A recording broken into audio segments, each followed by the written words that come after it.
a student has asked, why is it that when we see a situation at the level of a firm, that we find that when the firm is producing a certain amount of output, the price that the firm receives for that output is greater than the marginal cost of producing that output? Why are we calling that a non-optimal outcome? What's all that about? So let's provide a little bit of background to that. Let me just turn this around.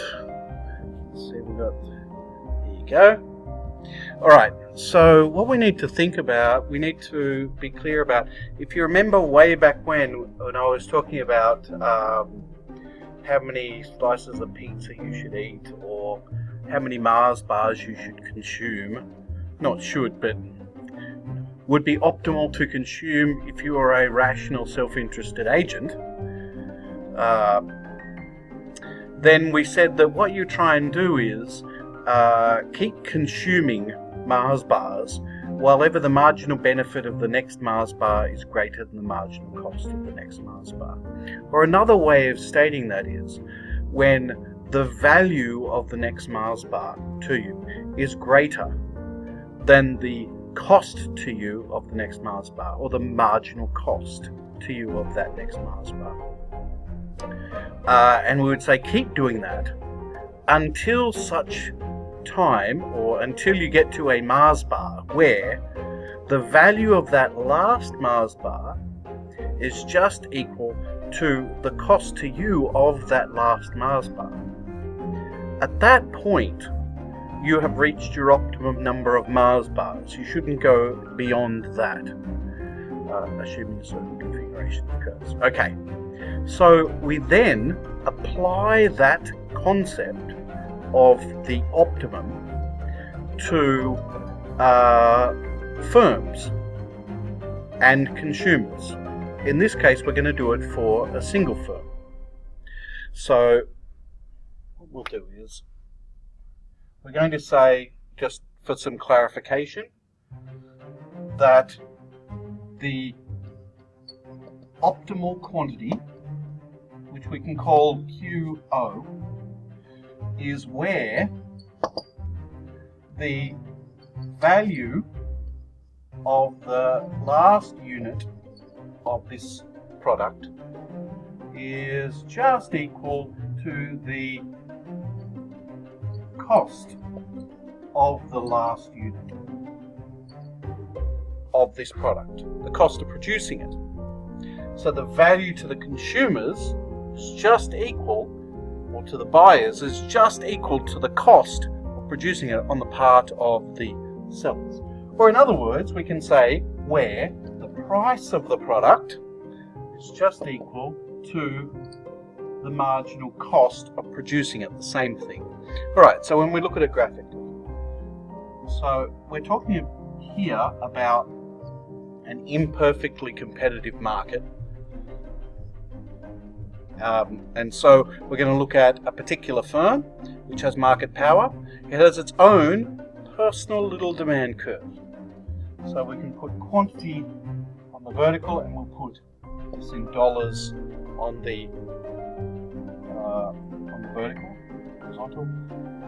And let's say we've got a downward sloping demand curve, or average revenue curve, like this. We already know average revenue and price are the same, so this is really a price curve. It's telling us the highest prices the consumers are willing to pay for each additional unit of this product. So far, so good. And we want to put in a marginal cost curve. Now, the marginal cost curve can have all sorts of shapes, but we're going to give it a traditional shape just for fun, where we're assuming an upward sloping marginal cost curve in the short run, which implies that the law of diminishing marginal returns to a variable input is in play. So we've got a marginal cost curve that looks like this. So far, so good. Now, if we were looking for the optimal output, that is going to be where this holds, where the where the price of the last unit of the product just equals the marginal cost of that unit. So price given by the average revenue curve, or the demand curve, equals marginal cost at this output, which we'll call Q0. And the price and the marginal cost will be the same at that level. So the price, PO, marginal cost, MCO. This is our optimal outcome, our allocatively efficient outcome. Okay? But if we're talking about a particular individual firm that has market power, we also know that its marginal revenue curve will be downward sloping and will have double the slope of its demand curve. So if we draw in the curve with double the slope, there's our marginal revenue curve for our individual firm. Now, for the individual firm, that firm is not interested in allocative efficiency per se. Entrepreneurs don't care about allocative efficiency, they don't even know what it is.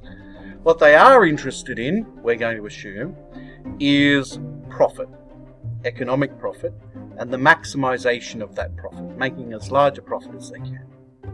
And according to our standard theory here, we would say that a firm will attempt to produce at a level of output which maximizes its economic profit. And we've got a rule for that.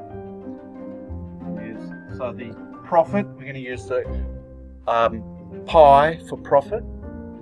So profit maximizing output will be where marginal revenue equals marginal cost. You've heard that a million times before, so you should know it by now. So where is that going to be? Optimal output, marginal revenue, marginal cost is here. This gives us our profit maximizing output. We'll call it Q pi. What's the price that the firm will charge? The highest price consumers are willing to pay, given by the demand curve or the average revenue curve.